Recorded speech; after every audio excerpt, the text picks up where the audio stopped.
चित्रं नात्र करोति कस्य मनसा दृष्टापुरे श्रीपुरे सश्रीपाशुजिनेश्वरो विजयते दिग्वासिषां शासनम्। पत्र टिके न जहाँ अधर में गुण रत्नों का गिरिवर हो। इतना विस्मय किसे नहीं हो, चलो देख लो शिरपुर को। देवों के भी देव पार्षद जिन अंतरिक्ष में शांत रहे। युगों युगों तक दिगंबरों का जिन शासन जयवंत रहे। आज हम सब मिलकर के देख रहे हैं कि व्यक्ति परोपकार में सबसे ज्यादा समय दे रहा है और देना भी चाहिए। इसमें कहीं कोई बुराई नहीं है, लेकिन बात यह है सो उपकार को भी कभी नहीं भूलना चाहिए। निरंतर जो सो उपकार के में लगे रहते हैं, सो उपकार की चिंता करते हैं, सो उपकार से दृष्टि रखते हैं, ऐसे व्यक्ति, सो उपकार में दृष्टि रखने वाले व्यक्ति आत्मा के कल्याण में बहुत ज्यादा अपना ध्यान देते हैं। लेकिन दान से, पूजन से परोपकार ही होता है ऐसा नहीं है, किंतु अपरोक्ष रूप से, यानी मतलब परोक्ष रूप से उसमें स्वयं का उपकार भी होता है। इसलिए शरीर आदि जो पर हैं, यहाँ परोपकार का मतलब शरीर आदि से लेना चाहिए। जो शरीर आदि हैं और जो शरीर आदि का उपकार करने में हम लगे रहते हैं, आत्मा के उपकार में नहीं लगते हैं, तो आचार्यों ने यहाँ पर यही कहा है कि सो उपकार की ओर दृष्टि देना चाहिए।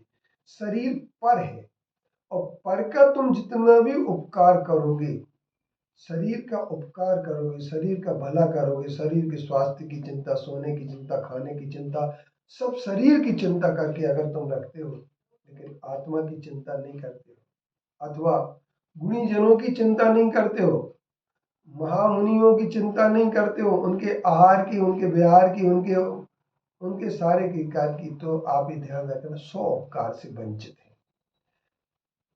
देवशास्त्र गुरु के उपकार करने को, देवशास्त्र गुरु के लिए अनुकूल वातावरण बनाने को परोपकार नहीं कहा जाएगा। पर का अर्थ वहां पर शरीर ही है, और शरीर के उपकार को जितना आप करेंगे, गृहस्थ कुटुंबी के उपकार को करेंगे, क्योंकि हर व्यक्ति अपने लोगों का उपकार करने की बात कहता है, अपनी जाति की, अपने घर के, अपने परिवार के, अपने समाज के, इन लोगों का उपकार। लेकिन हमें किसका उपकार करना है? हमें उपकार करना है अपने आत्मा का। एक आदिदम पढ़ो, आत्मा का उपकार सबसे पहले ध्यान रखना। दूसरे नंबर की चीज, फिर हमें अपने पूज्य पुरुष पंच परमेष्टि जो है, देव हैं, शास्त्र हैं, गुरु हैं, इनका उपकार करने का। तो हम इनका उपकार क्या कर सकते? देव के मंदिर बनवा सकते, देव के तीर्थों की रक्षा कर सकते, देव के तीर्थों के लिए हम आबाद कर सकते, और इसके उपरांत हम अगर उपकार किसी का कर सकते हैं तो किसका कर सकते हैं? तो हम उपकार कर सकते हैं यहाँ पर अपने गुरुओं का। गुरु को दान दे सकते हैं, गुरु की पूजा कर सकते हैं, गुरु के अनुकूल वातावरण बना सकते हैं, गुरु की प्रभावना में सहयोगी हो सकते हैं, गुरु के माध्यम से चलाए गए अभियानों में सहयोगी हो सकते हैं। ये परोपकार नहीं, ये स्वोपकार के अंतर्गत आएगा। क्यों?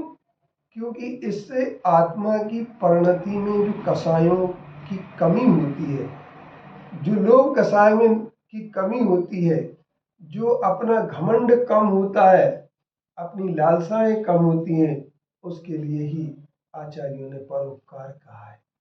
और इस परोपकार के लिए लोग, परोपकार तो है परस्पर उपग्रह जीवनम, परस्पर में उपग्रह करना जीवों का उपकार है, जीव द्रव्य का।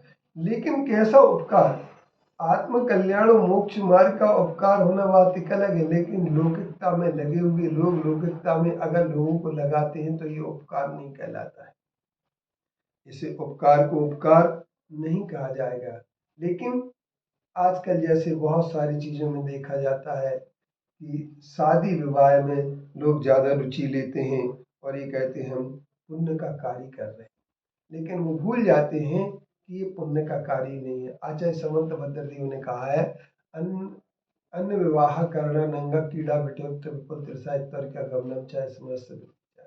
अन्य का विवाह करना उनके ये उपकार नहीं है, किंतु ये ब्रह्मचर्य में दोष भी आता है, अतिचार भी आता है।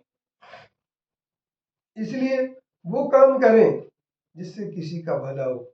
वृक्ष लगाएंगे, दूसरे को छाया मिलेगी, इससे आपकी कसाई कम।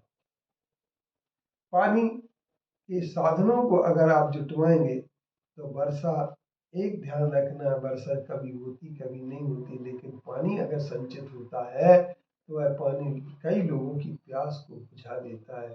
इसलिए पानी को संचित करना भी एक हमारा उपकार। परंतु बात यह है कि ये सीधे सीधे उपकार नहीं है, ये थोड़े से हमारे लिए अपरोक्ष रूप में है। दान है, पूजा है, दो चीजें मुख्य हैं और दोनों चीजों से आत्मा का परोक्ष, लेकिन ज्ञान और ध्यान से साक्षात उपकार होता है और वो मुनि अवस्था में ही सही रूप में पल सकता है। और मुनि अवस्था में जब हम पालते हैं तो वह हमारा दान और पूजा भी आत्म कल्याण में सहयोगी होने से बहुत बड़ा उपकार करते हैं। इसलिए आओ हम उपकार की सीमा रेखा को समझें और आत्मा के कल्याण के लिए हम तत्पर हों, जिससे आत्मा का कल्याण हो। ऐसा हर कार्य उपकार के अंतर्गत आएगा। ओम शांति, ओम शांति।